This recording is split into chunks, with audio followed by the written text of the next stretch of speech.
টানা বৃষ্টি উজানের ঢলে সুনামগঞ্জে গত ৩ দিন ধরে বিপদসীমার উপর দিয়ে প্রবাহিত হচ্ছে অতিরিক্ত পানি এবং সেই খবর জানবো আমাদের সহকর্মী নেত্রকোনা থেকে এবং সুনামগঞ্জ থেকে যুক্ত হচ্ছেন। প্রথমে যেতে যাচ্ছে আমাদের সহকর্মী শহীদ নূর আহমেদের কাছে, তিনি আছেন সুনামগঞ্জে।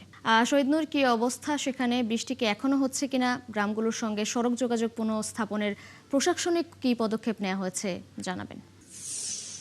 তৃষা, ধন্যবাদ আপনাকে। দেখুন, আমরা যেমনটা জানাচ্ছিলাম, সুনামগঞ্জে সুরমা নদীর পানি এবং কুশিয়ারা নদীর পানি এখন বলা যায় যে টইটম্বুর হয়ে আছে। গত ৩ দিন ধরে কুশিয়ারা নদীর পানি বিপদসীমার উপর দিয়ে প্রবাহিত হচ্ছে, তবে স্বস্তির খবর হচ্ছে এখনো সুরমা নদীর পানি বিপদসীমা ছাড়ায়নি।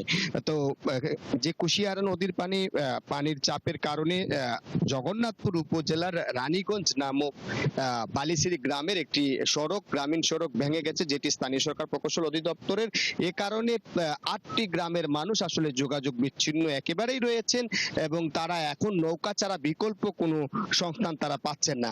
আমরা যতদূর সেখানকার স্থানীয় লোকদের সাথে কথা বলেছি, তারা বলেছেন যে তাদের এই মুহূর্তে যোগাযোগের জন্য যে জায়গাটা ভেঙে গেছে, এখনো যেটা বিচ্ছিন্ন হয়ে গেছে, সেই জায়গাতে অন্ততপক্ষে অস্থায়ীভাবে যদি কোনো খেয়া বা নৌকা পারাপারের ব্যবস্থা করা যেত স্থানীয় ইউপি পরিষদ বা উপজেলা প্রশাসনের উদ্যোগে, তাহলে ওই এলাকার মানুষের মধ্যে একটি স্বস্তি থাকতো, ভোগান্তি কমতো।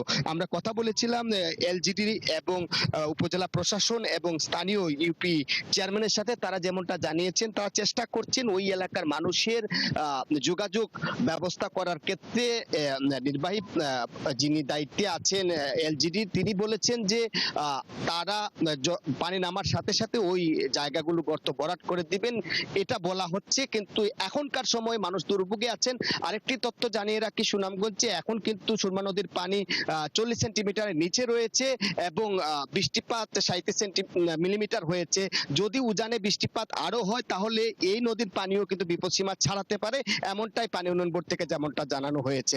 আসলে এখনো পর্যন্ত মানুষের মধ্যে উদ্বেগ উৎকণ্ঠা আছে, তবে এখনো পর্যন্ত বন্যা পরিস্থিতি তৈরি হয়নি। তৃষা। শহীদ নূর আহমেদ, আপনি আছেন, খোঁজখবর রাখতে থাকুন। ধন্যবাদ যুক্ত হবার জন্য।